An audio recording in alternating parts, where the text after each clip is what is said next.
I would like to, if you guys wouldn't mind, touch on what actually caused this explosion. If that was ever truly determined. I know, Chief Abbott, you said there's a couple of contradictory reports, and perhaps you want to speak to that as far as the APS versus internal investigations. Well, I'll defer a little bit to Fire Marshal Keith Tanner on that one. He has a much better understanding of the process than I do. So part of the fire investigation, and this has taken an incredible amount of time.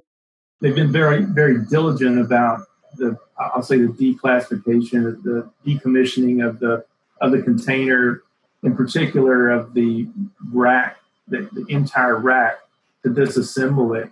They know going in that there's going to be lawsuits. We understand that as well. So it's been a long, tedious process. But at the end of the day, the Arizona Public Service announced that they believe their SME called it a single battery that failed. And keep in mind, in these battery energy storage units and the modules and these racks, there's thermal sensing going on. It's a pretty robust system as far as battery management goes, because they're looking at temperature primarily. And so you have thermocouples placed throughout the rack.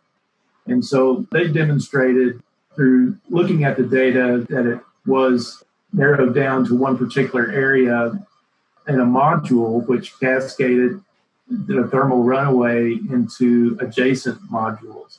But what was interesting in this case with the clean agent that was used and it did deploy, it appears to have at least mitigated thermal runaway aspect of it. So it was simply contained to one rack. Again, Arizona Public Service called it a battery.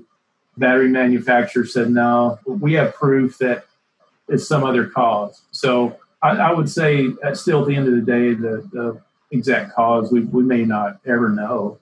When you look at these incidents, it comes down to just two or three things. It's either the battery itself, a design issue or manufacturing issue.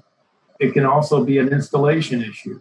So there can be any number of causes that might lead to a single battery overheating and causing immediately adjacent batteries to overheat as well and become involved.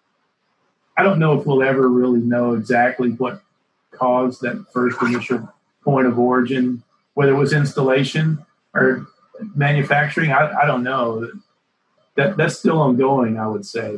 The third-party investigators and all the engineers and they're big names. I don't know. I don't know if we'll ever get to that point.